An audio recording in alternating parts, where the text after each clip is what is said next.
नमस्कार प्रेक्षकांनो, मालिकेच्या आजच्या भागामध्ये आपल्याला खूपच जबरदस्त असा ट्विस्ट पाहायला मिळणार आहे. अद्वैत तर कलाच्या प्रेमात पूर्ण वेडा झालेला आहे. कलासाठी वाटेल ते करायची तयारी अद्वैतनं दाखवलेली आहे आणि तो काहीही करायला तयार आहे. एवढंच काय, रूममधला AC बंद करून सुद्धा तो कलासाठी झोपायला तयार आहे, कारण बाहेर पाऊस पडत असल्यामुळं कलाला थंडी वाजत आहे, असं अद्वैतचं म्हणणं आहे. या सगळ्या गोष्टी करायची अद्वैतची तयारी आहे. त्याचबरोबर इकडे पाहायला मिळणार आहे की कला जी आहे तिचा राहुलवर पूर्णपणे संशय आहे, कारण राहुलनेच मनीष मार्केटबद्दल बोललेला होता आणि तिथेच तिला बरोबर तो व्यक्ती सापडलेला होता. त्यामुळं कलाच्या डोक्यातून तो विषय काही केला संपत नाही. त्यामुळं तिला राहून राहून वाटत आहे की नाही, कुठंतरी काहीतरी पाणी मुरतंय आणि गोष्टी वेगळ्या पद्धतीनं चाललेल्या आहेत. आपल्याला विचार करणं गरजेचं आहे. हे सगळं कलाच्या डोक्यात सुरू झालेलं असतं आणि त्याच वेळी इकडे पाहायला मिळतं की अद्वैत आणि कला यांची केमिस्ट्री तर छान जुळत आहे, पण एक मोठी गोष्ट घडत आहे आणि ती म्हणजेच अशी आहे की कला आणि अद्वैत जरी एकत्र आलेले असले तरी सोहम आणि अनामिका यांच्यातला जो तमाशा आहे तो घरभर सगळ्यांना कळलेला आहे. अनामिकाने एकच ठरवलेलं आहे की या सोहमचं आयुष्य बर्बाद करायचं, कोणाला तोंड दाखवण्याच्या लायकीचाही याला ठेवायचा नाही. आता अनामिकाचा हा डाव कला कशा पद्धतीने उधळून लावणार आहे ते आपल्याला पुढे पाहायला मिळणार आहे. पण आज सोहमने अनामिकाची जी वाट लावलेली आहे ती पाहायला मात्र भारी मजा आलेली आहे. तर तुम्ही सुद्धा नक्की हा एपिसोड एन्जॉय करा आणि त्याचबरोबर चॅनलवरती नवीन असाल तर चॅनलला सबस्क्राईब करा, व्हिडिओला लाईक करा. तुमचा लाईक हा आमच्यासाठी लाख मोलाचा आहे. तर इकडे रोहिणीने आता कला आणि आबांचं बोलणं ऐकलेलं आहे, त्यामुळं रोहिणी एक वेगळंच कारस्थान रचत आहे. रोहिणी म्हणत आहे की नाही, मला काहीतरी वेगळं केलं पाहिजे, मला अशी गोष्ट करायची आहे की ज्यामुळं या सगळ्या गोष्टी अशा पद्धतीने समोर येणार आहेत आणि त्यामुळं ह्या कलाला उद्ध्वस्त करता येईल, तिचं तोंड कायमचं बंद करता येईल. आता रोहिणी काय प्लॅन करते, कला आणि अद्वैत तिचा प्लॅन कसा उधळतायत हे आपल्याला पुढे पाहायला मिळेल. इकडे कला कोर्टाच्या बाहेर आलेली असते, कारण कोर्टात सगळेजण होते पण राहुल मात्र तिला दिसलेला नव्हता. म्हणून ती राहुलला शोधत बाहेर आलेली असते. तेव्हा तिला दिसतं की राहुल तिथे त्या वेंडरसोबत बोलत आहे. मग कला त्या दिशेने येत असते. राहुल इकडे वेंडरला सांगत असतो, काळजी करायची गरज नाही, मी आहे ना, मी करेल. 15 दिवसाच्या आत मी आणि गौरव तुम्हाला या सगळ्यातून बाहेर काढू आणि त्यामुळं काळजी करायची अजिबात गरज नाही. खरं तर राहुल हा किती नालायक आहे हे आपल्याला माहिती आहे. तो अजिबात त्या वेंडरला या सगळ्यातून बाहेर काढणार नाही. तो फक्त वेंडरला बोलत आहे आणि आता स्वतःचा गुन्हा आहे तो त्याच्यावरती टाकलेला आहे आणि आता रिकामा झालेला आहे पुढं कारस्थान करण्यासाठी.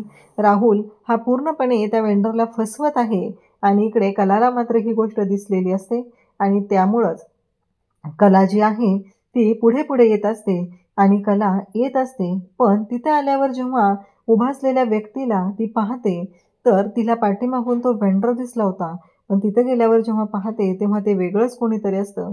आणि इकडे राहुल म्हणतो की हे संतोष दादा आहेत, ते आपली केस ऐकायला होते ना, मी त्यांना सांगत होतो माझा भाऊ जिंकलाय, आम्ही जिंकलो. तर हा संतोष म्हणजे दुसरा तिसरा कोणी नसून हा ऑब्वियसली त्या वेंडरचा माणूस आहे. पण नेमकं राहुलने हा प्लॅन केलाय. आता हे सगळं कसं काय जुळतं सांगा बरं मला, कारण राहुल त्या वेंडरने घातलेले कपडे आणि सेम तशाच रंगाचे कपडे या संतोषने पण घातलेले आहेत. म्हणजे हे कळतच नाही आहे की यांना नक्की दाखवायचं आहे काय. म्हणजे कलाला तर विश्वास होता की तो वेंडर होता, पण अचानक वेंडर तिथून कुठे गायब झाला. आणि मग कला इकडे राहुलला म्हणते की ही गोष्ट लक्षात ठेव, माझ्या नजरेतून कोणतीही गोष्ट सुटत नाही आहे. तेव्हा राहुल म्हणतो, माझ्याशी अशा भाषेत बोलायचं नाही आहे आणि तशा डोळ्यांनी पाहायचं तर अजिबातच नाही. हे सगळं राहुल तिला बोलत असतो. तेव्हा मात्र कला म्हणत असते म्हणजे. तेव्हा राहुल सांगतो, बघ तुझी तू बघत बस तुझ्या नजरेतनं सुटलेल्या गोष्टी, असं म्हणत राहुल जो आहे तो तिथून आता निघून जातो. कला मात्र विचार करत असते. कला म्हणत असते की नाही, काहीतरी घडलंय, कुठंतरी पाणी मुरतंय, नक्कीच काहीतरी प्रॉब्लेम आहे. जी गोष्ट मला जाणवत आहे त्यामागं वेगळं काहीतरी कारण आहे, असं कलाच्या डोक्यात सुरू झालेलं असतं. त्याचवेळी राहुल जो आहे तो वेड्यात काढून तिथून निघून गेलेला असतो. म्हणजे त्याला असं वाटत आहे की मी कलाला पूर्णपणे याच्यामध्ये हे करत आहे, तिला जाणवलेलं पण नाही आहे, पण कलाने मात्र चांगलंच हेरलेलं आहे. राहुलच या सगळ्याचा खरा गुन्हेगार आहे ही गोष्ट मात्र कलाला चांगलीच माहिती आहे. त्यानंतर इकडे पाहायला मिळतं ते म्हणजे कला खूपच रागात असते. तिला कळत नाही आहे की ह्या सगळ्याचं करू काय, कशा पद्धतीने गोष्टी हँडल करू, या सगळ्याचा विचार ती करत असते. त्यासोबतच इकडे आता घरी सोहम असतो आणि अनामिका. सोहम मात्र बिचारा त्या अनामिकाची माफी मागत असतो. तिला म्हणत असतो की खरंच मला माफ कर, माझ्याकडनं चूक झाली, मी ना असं नाही येत दारू पिऊन कधी, पण काल कसं काय आलो ना मला कळलं नाही आहे, असं म्हणत तो अनामिकाची माफी मागत असतो. तेव्हा मात्र अनामिका म्हणत असते की बाद झालं सोहम, तू ना बेवडा आहेस बेवडा. माझी आई म्हणते की जी लोक अशी दारू पिऊन येतात ना ती बेवडी असतात. तेव्हा सोहम म्हणतो, अगं मी काय रोज दारू पिऊन येतोय का, तू काही पण काय बोलतेस. तेव्हा अनामिका म्हणत असते, हो बेवडाच आहेस तू. तेव्हा ती म्हणत असते, तुला माहिती आहे का तू काल काय केलेलं आहेस ते, नाही तुला कळणारही नाही आहे तू काय वागतोस आणि काय करतोस ते. हे सगळं जेव्हा चालू असतं तेव्हा सोहम शांतपणे अनामिकाला बोलत असतो. शांतपणे तो त्याच्या बाजू मांडत असतो. पण अनामिकाला मात्र ऐकूनच घ्यायचं नसतं. तिला जराही इच्छा नसते. तिला फक्त एवढंच करायचं आहे की ह्या सोहमला उद्ध्वस्त करायचं आहे. सोहमला उद्ध्वस्त करण्यासाठी जे काय करायचं आहे ती तयारी मात्र तिने खूप जोरदार अशी केलेली असते. तिच्या डोक्यात फक्त एवढंच आहे. आणि मग आता घरी कोणी नाही आहे. सोहमच्या समोर ती म्हणू लागते की तू काय केलंयस हे तुला पण माहीत नाही आहे. तू कशा पद्धतीने माझ्याशी वागलेला आहे तुला कळणारसुद्धा नाही. अशा भाषेत ती बोलायला सुरुवात करते. सोहम म्हणत असतो, सॉरी अनामिका, मला नाही माहिती मी काय केलंय काल. तेव्हा ती म्हणत असते की खरंच माझी आई मला रोज विचारते, कसा संसार चालू आहे तुझा. मी काय उत्तर देऊ तिला, काय सांगू मी तिला, कसा चालू आहे माझा संसार. माझा नवरा बेवडा आहे आणि रोज दारू पिऊन येतो, हे सांगू का मी माझ्या आईला. असं तिचं बोलणं चाललेलं असतं. तेव्हा सोहम म्हणत असतो, अगं काय बोलतेस तू हे सगळं.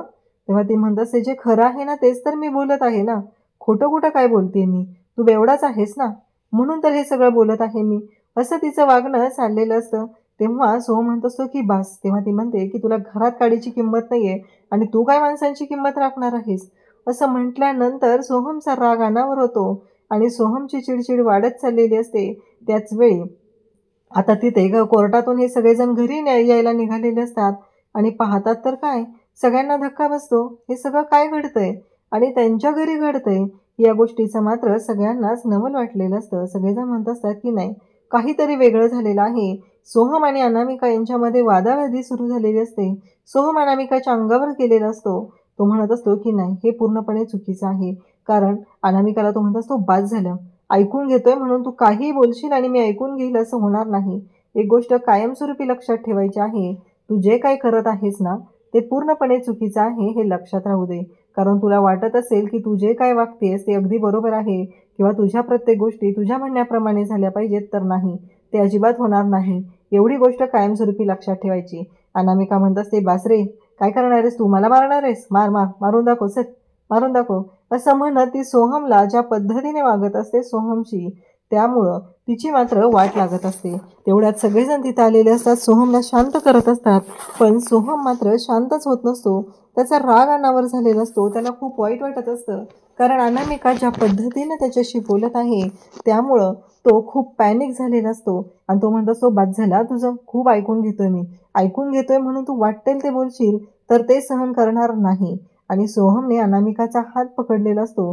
खरं तर सोहमला बिचाऱ्याला त्याच हाताला त्याच्या लागलेलं असतं. काचेचा ग्लास त्याच्या हातात फुटलेला असतो. पण कोणाला काहीच कळत नाही आहे. सगळेजण आलेले असतात, पाहत असतात. रजनीला तर खूप धक्का बसलेला असतो. सोहम अनामिकाच्या अंगावर धावून जातोय. अनामिका मात्र त्याला आणखी रागाला घालवण्याचा प्रयत्न करते.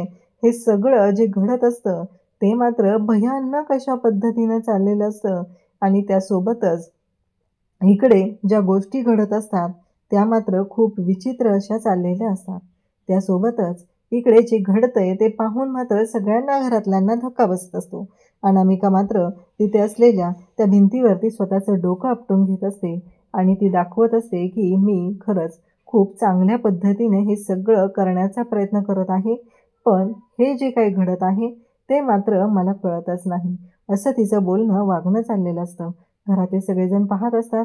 रजनी मात्र धावत गेलेली असते. रजनीला फक्त एवढंच वाटत असतं की माझ्या मुलाने असं काहीतरी करू नये की ज्याच्यामुळं या सगळ्या गोष्टी अशा घडतील, एवढंच रजनीला वाटत होतं. पण आता रजनी हे सगळं पाहते तेव्हा अनामिकाला माहिती आहे की रजनीचा स्वभाव कसा आहे, रजनी काय आहे, ही गोष्ट अनामिकाला चांगलीच माहिती आहे. म्हणून तर अनामिका जी आहे ती आता मुद्दामच हे सगळं कांड करत असते. आणि आता सोहम पण बाहेर निघून जातो. अनामिकावरती रूममध्ये येते. सोहमच्या मागं तिथं अद्वैत गेलेला असतो. सोहम जेव्हा गेलेला असतो तेव्हा मात्र अद्वैत त्याच्या मागे धावत जातो. नक्की काय झालंय, कशामुळे हे सगळं घडतंय, या गोष्टींचा विचार चाललेला असतो. सोहम तर आता घरातून निघून गेलेला असतो. इकडे अद्वैत आणि कला दोघंही विचार करत असतात, काय झालंय, सोहम असा कधीच वागला नव्हता, मग आत्ताच का तो असं वागतोय, हा प्रश्न मात्र त्यांना पडलेला असतो. त्याच वेळी इकडे सोहम नक्की का वागतोय, कला म्हणते की अद्वैत चांदेकर, तुला सोहमशी बोलायला लागेल. तू मला बोलला होतास ना, तू त्याच्याशी बोलून घेतो. मग कधी बोलणार आहेस तू? प्लीज त्याच्याशी लवकरात लवकर तू बोलून घे. मला ना काळजी वाटते त्याची. तेव्हा अद्वैत म्हणतो, हो ना, मलाही आजकाल त्याची काळजी वाटायला लागली आहे. कारण सोहम असा नव्हता मुळात. मग असा का वागतोय, हा प्रश्न या दोघांनाही पडलेला असतो. तेव्हा मात्र कला आणि अद्वैत एकमेकांकडे पाहत असतात. त्यासोबतच कला आणि अद्वैत या दोघांचंही बोलणं अशा पद्धतीनं चाललेलं असतं की त्यांना दोघांनाही सोहमची तर काळजी वाटत असतेच, पण त्याचबरोबर या सगळ्यामधून मार्ग कसा काढायचा हा प्रश्नही पडलेला असतो. त्यासोबतच कला म्हणत असते की चांदेकर, आपल्याला त्याच्याशी बोलावं लागणार आहे. इकडे तेवढ्यातच कलाच्या फोनवरती संगीताचा फोन येतो आणि संगीता म्हणते की अगं जावई बापूंकडे दे. कला म्हणते, काय हे, माझ्या फोनवर फोन केलाय, माझ्याशी बोलायचं सोडून तुला चांदेकरशी बोलायचं आहे. अद्वैतला मात्र आनंद झालेला असतो, कारण अद्वैत आणि इकडे संगीता या दोघांचंही भारी बॉन्डिंग असतं. ते दोघंही भारी एकमेकांना समजून घेत असतात, एकमेकांशी बोलत असतात. आणि तेव्हा कला मात्र तिथं उभी असते. तेव्हा अद्वैत म्हणतो की हां बोला मिसेस खरे. तेव्हा मिसेस खरे म्हटल्यावर संगीता म्हणते की खरंच आज दिवस तुमचा आहे ना, अगदी छान पद्धतीने, आणि तुमचं ते काय कॉंग्रॅच्युलेशन पूर्ण खरे फॅमिलीकडून, तिला काही तो कॉंग्रॅच्युलेशन हा शब्द बोलता येत नसतो. तेव्हा मात्र कला तिथं उभी असते. कलाला मात्र राग येत असतो. कला म्हणत असते की काय हे चाललंय आईचं. आईला मात्र चांदेकरचंच पडलेलं असतं. तिला माझ्याबद्दल कुठं काय वाटत असतं, असं ती बोलत असते. तेव्हा तो म्हणत असतो की तुमची खरे माझ्या पाठीशी होती ना, म्हणून हे सगळं होऊ शकलेलं आहे. अन्यथा हे वाटतं तेवढं सोपं नव्हतं. तेव्हा अद्वैतला संगीता म्हणत असते, हो, तुमच्या खरेमुळं सगळं झालेलं आहे. तुम्ही खरे आहात म्हणून ती खरे तुमच्या पाठीशी उभी राहिली, असं बोलणं सुरू असतं. तेव्हा मात्र कला या दोघांचं बोलणं पाहत असते आणि त्याच वेळी तिथंच कला म्हणते की काय झालं. तेव्हा संगीता म्हणते की अगं कले, तुला ना काहीतरी सांगायचं आहे. त्या सावंत काकू होत्या ना, त्यांचा मला फोन आलेला होता आणि त्यांना काहीतरी ते डिझायनर मडकी का काय असतं ना ते पाहिजे आणि त्या तुझ्याकडे काम देणार आहेत. तेव्हा कला म्हणते की चालेल. कलाचं आवडीचं काम आहे, त्यामुळं कला ते काम आनंदाने करतच असते. तेव्हा मात्र अद्वैत तिच्याकडे पाहत असतो आणि त्याचबरोबर इकडे आता रोहिणी आणि राहुल यांचं एक वेगळंच कांड सुरू आहे. कारण ते मात्र खूप खुश झालेले आहेत. त्यांना या गोष्टींचा खूप आनंद होत आहे. सगळ्या गोष्टी अगदी मनाप्रमाणे झालेल्या आहेत. आता त्यामुळं आनंद सोहळा तर सेलिब्रेट करणं त्यांचं सुरूच असतं. त्यानंतर इकडे पाहायला मिळतं की जेव्हा या सगळ्या गोष्टी घडत आहेत तेव्हा मात्र इकडे राहुल आता घडलेला सगळा प्रकार सांगत असतो. राहुल म्हणत असतो की काय झालं माहिती आहे का, जेव्हा त्या कला आणि अद्वैत या दोघांना मी घरी पाठवलं, अद्वैतला नेमकं बरं झालं त्यावेळेस आपण गोळ्या दिलेल्या होत्या, त्याचा पॅनिक अटॅक आला, नाही तर खूप अवघड झालं असतं सगळं. मग त्या दोघांना मी घरी पाठवलं आणि त्यानंतर मग पुढच्या गोष्टी करायला घेतल्या. ते इन्स्पेक्टर आहेत ना, मला ते भेटूच देत नव्हते. तेव्हा मी त्यांना म्हटलं की मी चांदेकर आहे. तेव्हा मात्र ते म्हणत होते की काय चांदेकर. तेव्हा त्यांना म्हटलं हो तेच ते फडतं रे हो. असं बोलल्यावर त्यांनी मला भेटायला परवानगी तर दिली, पण पुढच्या गोष्टी मॅनेज करणं खूप अवघड जात होतं. मग मी त्या वेंडरला म्हणलं की एक गोष्ट लक्षात ठेवा माडेकर, जर तुम्ही आत्ता हा गुन्हा सगळा स्वतःवरती घेतला तरच हे सगळं सॉल्व्ह होणार आहे, नाही तर तुम्हाला माहिती आहे तुम्ही यात अडकला, आमची नावं सांगितली तर तुम्हाला यातून बाहेर कोणी काढणार नाही. दुसरी गोष्ट म्हणजे मी आणि गौरव मिळून तुम्हाला वाटेल ती मदत करायला तयार आहे. तुमच्या फॅमिलीसाठी तो पैसा लागणार आहे तो मी द्यायला तयार आहे, त्यांची आम्ही काळजी घेऊ. त्यामुळं तुम्ही आता हे सगळं स्वतःवरती घ्यायचं आहे. बिचारा माडेकर याच्यामध्ये तर फसला आणि इकडे राहुलने हा सगळा प्लॅन केलेला असतो आणि त्याचबरोबर हे सगळं जेव्हा तो त्याच्या लाडक्या आईला सांगत असतो तेव्हा आईला मात्र खूप अभिमान वाटत असतो. एवढ्यावर तो म्हणतो की एवढ्यावर सगळं मॅनेज झाले असं नाही. त्यानंतर बऱ्याच गोष्टी घडत गेल्या, कारण जेव्हा हे सगळं चालू होतं तेव्हा मात्र इकडे ती कला आहे ना, ती कोर्टाच्या बाहेर लक्ष ठेवूनच होती. तेव्हा मी माडेकर बरोबर बोलत होतो, काळजी करायची गरज नाही. तेव्हा माडेकरने मला सांगितलेलं, माझा एक खास विश्वासातला माणूस आहे संतोष, त्याला तुम्ही हे सगळं लिहून द्यायचं तरच मी या गोष्टींवर विश्वास ठेवणार आहे आता ही माडेकर किती मूर्ख आहे, लिहून घेतो म्हणजे काय करतो, एक साध्या कागदावरती लिहून घेतो. माणसं इथं स्टॅम्प पेपरवरती लिहून घेतलेलं सुद्धा महत्त्वाचं नसतं, ते सुद्धा इथे गंडवतात. तर हा माडेकर साध्या पेपरवर लिहून घेतो आणि सही घेतो. आता ही सही त्याच्यासाठी जास्त महत्त्वाची होती आणि नेमकं कोर्टाच्या बाहेर मी त्याच्याशी बोलत होतो त्या माडेकरशी आणि त्यावेळेस त्या कलाने आम्हाला पाहिलं. तेव्हा मात्र धक्का बसला होता. आता पुढे काय करायचं हा मोठा प्रश्न उभा राहिलेला होता. आणि मग अचानक ते तिथं आले तेव्हा आम्ही माडेकरला तिथून हाकलला होता आणि संतोष येऊन तिथं उभा होता. तिला काय वाटलं ती हे सगळं करेल आणि मला अडकवेल? शक्यच नाही आहे, मला अडकवणं शक्यच नाही आहे असं राहुल ठणकावून सांगत असतो. तेव्हा मात्र रोहिणी खुश झालेली असते. ती म्हणत असते, खरंच दॅट्स गुड बॉय, आत्ता तू खरं माझा मुलगा शोभत आहेस. हे सगळं जे काही तू केलेलं आहे ना, आणि त्याचबरोबर हे सगळं तुझ्यामुळं झालेलं आहे आणि या सगळ्या गोष्टी एवढ्या छान पद्धतीने तू घडवून आणलेल्या आहेत, हे सगळं बोलणं चाललेलं असतं. त्यासोबतच इकडे आता रोहिणी आलेली असते, रजनी आलेली असते आणि तिथे अनामिका असते. अनामिकाला ती म्हणत असते की नक्की काय झालेलं आहे. अनामिकाला विचारते काय झाले. अनामिकाने आता मुद्दाम हाताला ड्रेसिंग केलेलं असतं आणि म्हणत असते की आता याची तर मी वाट लावणारच आहे, याला दाखवून देणार आहे की मी काय करू शकते. हे सगळं तिच्या डोक्यात सुरू झालेलं असतं. त्यासोबतच अनामिका तिथं असते आणि म्हणत असते की आता ह्याला तोंड दाखवायला मी जागा ठेवणार नाही आहे, तो कुठंच तोंड दाखवू शकणार नाही. या पद्धतीनं तिचं बोलणं चालू असतं. इकडे कला जी आहे ती झोपलेली असते आणि तिच्या डोक्यातून ते विचार काही केल्या जात नसतात. तिला फक्त एवढंच हवं असतं की या सगळ्या गोष्टी कशा पद्धतीनं मी मॅनेज करू, एवढ्याच गोष्टींचा विचार कला करत असते. त्यासोबतच इकडे जेव्हा या सगळ्या गोष्टी घडत असतात तेव्हा मात्र अद्वैत आता रूममध्ये आलेला असतो. अद्वैत म्हणतो की ही कला आहे ती झोपलेली आहे खरे, पण नक्कीच काहीतरी असं घडलेलं आहे की ज्यामुळं या सगळ्या गोष्टी अशा आहेत आणि खरंच माझ्यासाठी खूप करते, अगदी मनापासून करते. तिला ना हे सगळं माझ्यासाठी करायचं असतं म्हणून ती या गोष्टी करते. हे सगळं बोलणं चाललेलं असतं. त्यानंतर इकडे ती झोपलेली आहे आणि कलाला मच्छर चावत असतो. तेव्हा तिथे अद्वैत धावतच येतो आणि कलाला मदत करायला लागतो. कलाला मच्छर चावू नये, ती शांत झोपलेली आहे, तिला शांत झोपू द्यावं, हे सगळं चाललेलं असतं. त्याचवेळी अद्वैत तिला येतो आणि मग तिच्या डोक्यावरती हात ठेवून तिला बोलत असतो, तिला तिथे थापटून झोपवत असतो. त्यासोबतच इकडे म्हणतो की नाही खरे माझ्यासाठी जे काही करत आहे ना ते खरंच लाख मोलाचं आहे. आणि त्याचबरोबर इकडे सर्व गोष्टी जेव्हा घडत आहे तेव्हा मात्र अद्वैत पाहत आहे. अद्वैत म्हणत आहे की नाही मला काहीतरी वेगळा विचार केला पाहिजे, हे अद्वैतच्या डोक्यात सुरू असतं. आणि तो म्हणतो एसी बंद करू का, खरेला त्रास होतोय ना, असं म्हणत तो एसी बंद करायला घेतो आणि त्याचबरोबर एसी बंद करतो आणि त्यानंतर तो म्हणतो की फॅन पण थोडासा कमी करतो, खरेला झोप लागत नाही, तिला थंडी लागते ना, मग तिला पांघरून घालतो. असं सगळं त्याचं बोलणं चाललेलं असतं. आणि त्याच वेळी इकडे अद्वैत कलाकडे पाहत राहतो. त्याला खूप छान वाटत असतं कारण कलाने त्याच्यासाठी जे काही केलेलं आहे ना त्याला ते खूप महत्त्वाचं वाटत असतं. इकडे अद्वैत हा मनातल्या मनात खुश होतो आणि कलाला आता पुढची ऑर्डर येणार असते, त्यासाठी त्याचं सगळं प्लॅनिंग चाललेलं असतं. या सगळ्या गोष्टी छान पद्धतीने मॅनेज करायचं चाललेलं असतं. आणि मग उद्याच्या भागात आपल्याला पाहायला मिळतं की कलाचं काम सुरू झालेलं आहे. ते सगळे मडके आलेले आहेत आणि ते मडके आता रंगवायचे आहेत. अद्वैत तिथे येतो, कलर घेतो आणि ते पेंटिंगचा जो ब्रश आहे तो घेतो आणि काम करायला सुरुवात करतो. आता अद्वैत त्याच्या पद्धतीने काम करणार असतो. कलाच्यासाठी हे रोजचं काम आहे. कलाने सगळी तयारी करून ठेवलेली आहे आणि अद्वैतने मध्ये येऊन आता गोंधळ घालायला सुरुवात केली. अद्वैत तिथे येतोय आणि ते सगळं काम आहे ते बघत असतो आणि आता त्या मडक्यांवरती कलासाठी पेंटिंग करत असतो. तेव्हा मात्र कला तिथून येते. अद्वैतने ते पेंटिंग केलेलं असतं ते पाहून खरं तर कलाला राग आलेला असतो. कला म्हणत असते काय चाललंय चांदेकर, हे कामाचं आहे माझ्या. तेव्हा अद्वैत म्हणतो मी नीट करून देतो.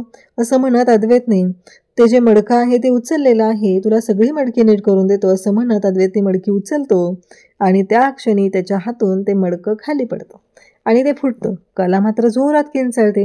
कलाला अद्वैतनं जे काही केलेलं आहे ते अजिबात आवडलेलं नसतं आणि कलाची चिडचिड होत असते. अद्वैतला ती म्हणत असते जात त्याच्यात तू इथून, नको माझ्या कामामध्ये अजिबात खोडा आणू, असं ती कला त्याला सांगत आहे. तेव्हा मात्र अद्वैत म्हणत असतो की ठीक आहे आणि कलाला म्हणत असतो की मी चांगलं काम करण्याचा प्रयत्न करत होतो ना. कला म्हणत असते हो ठीक आहे, पण आता नको आहे मला तुझी मदत, असं ती स्पष्टपणे अद्वैतला सांगत आहे. त्यानंतर कला घरात आलेली असते. आबा तिला म्हणत असतात की काय झाले, कसल्या विचारात आहे. आबांचं म्हणणं आहे की केस तर सॉल्व्ह झालेली आहे, मग काय प्रॉब्लेम आहे, तू कसला विचार करते, असं आबा तिला विचारत आहेत.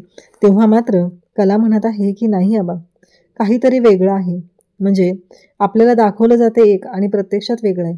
तो माडेकर एकटा सामील नाही आहे, त्याच्यामागे दुसरं कोणीतरी आहे. त्याला मदत करणारी आणखी एक व्यक्ती आहे. आणि माडेकरने जरी माडेकर खोटं बोलतोय, आबा म्हणतात माडेकरने सांगितलंय की, तर कला सांगते की नाही तो खोटं बोलतोय. आणि रोहिणी हे सगळं ऐकत असते. कला म्हणत असते जो कोणी आहे त्याला शोधल्याशिवाय मी शांत राहणार नाही. रोहिणी म्हणते हिचं तोंड आता कायमचं बंद केलं पाहिजे, त्यासाठी बंदोबस्त केला पाहिजे.